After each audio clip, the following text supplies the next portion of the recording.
Pada kesempatan yang baik ini, mari kita bicara sejenak tentang vaksin yang sudah kita terima. Kita divaksin sebanyak 2 kali. Lalu apa yang kita harapkan dari vaksinasi ini? Tentu alasannya bukan karena kita ingin bebas bepergian, lepas masker dan kumpul-kumpul seenaknya. Tujuan kita divaksin adalah bahwa kita mengharapkan ada antibodi yang terbentuk di dalam tubuh kita supaya kita kebal terhadap virus COVID-19. Vaksin yang ada di Indonesia saat ini buatan Sinovac, keefektifannya 65%. Artinya dari 100 orang yang divaksin, ada 65 orang yang akan terbentuk antibodinya, sedangkan yang 35 orang lainnya tidak. Tapi tidak masalah, karena apabila 65 orang tidak tertular dan menularkan, diharapkan yang 35 orang sisanya terbawa aman. Mengapa ada antibodi yang tidak terbentuk? Itu karena ada yang namanya respon vaksin. Jadi setelah vaksinasi tidak serta-merta terbentuk antibodi, ada prosesnya. Bila proses respon vaksin cepat, maka antibodi terbentuk dengan cepat. Demikian sebaliknya, bila proses respon vaksin lambat, maka antibodi pun terbentuknya lambat. Respon vaksin tidak sama antara satu orang dengan yang lainnya. Apa itu respon vaksin? Setelah disuntikkan di dalam tubuh kita, vaksin dianggap sebagai benda asing oleh tubuh kita. Lalu vaksin dimakan oleh sel darah putih, ditelan dan dihancurkan oleh sel darah putih yang ukurannya besar-besar, yang saat itu sedang patroli di dalam darah kita. Lalu dikirimlah sinyal kepada jenis sel darah putih lain yang secara khusus bertugas membangkitkan antibodi di dalam tubuh kita.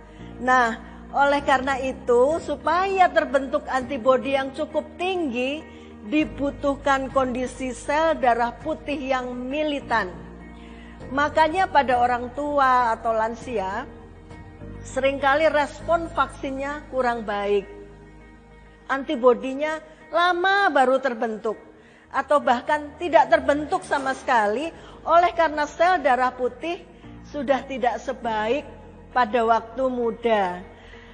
Lalu bagaimana caranya agar sel darah putih kita jadi maksimal kerjanya? Pada saat pandemi, minimal ada beberapa vitamin dan mineral yang perlu kita konsumsi, seperti vitamin C, vitamin D, dan zinc.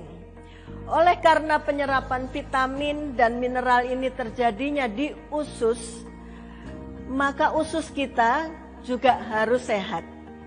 Perbanyak makanan berserat ditambah bawang putih dan bawang merah. Jangan terlalu banyak konsumsi gula dan karbo seperti pasta, roti, atau mie. Karena makanan ini mengurangi bakteri baik di dalam usus kita. Untuk lansia, kadangkala perlu dibantu dengan mengkonsumsi bakteri baik atau yang disebut probiotik seperti yogurt, tempe, dan tauco. Lansia juga perlu dijaga kesehatan giginya agar dapat mengunyah makanan dengan baik supaya penyerapan nutrisi di usus dapat efektif dan efisien. Setelah vaksinasi dan terbentuk antibodi, kenapa kita juga harus tetap memakai masker, cuci tangan, jaga jarak, tidak bergerombol dan sebagainya? Iya, karena virus tidak peduli apakah kita punya sertifikat vaksin atau tidak. Dia tetap bisa dengan leluasa masuk ke dalam tubuh kita. Tes swab PCR kita kemungkinan masih bisa positif, walaupun sudah tidak menularkan. Perlukah dicek antibodi yang sudah terbentuk dalam tubuh kita ini? Ya, walaupun di Indonesia belum dibuat peraturannya dengan jelas, namun sebaiknya diperiksa. Apalagi bila lebih dari 60 tahun.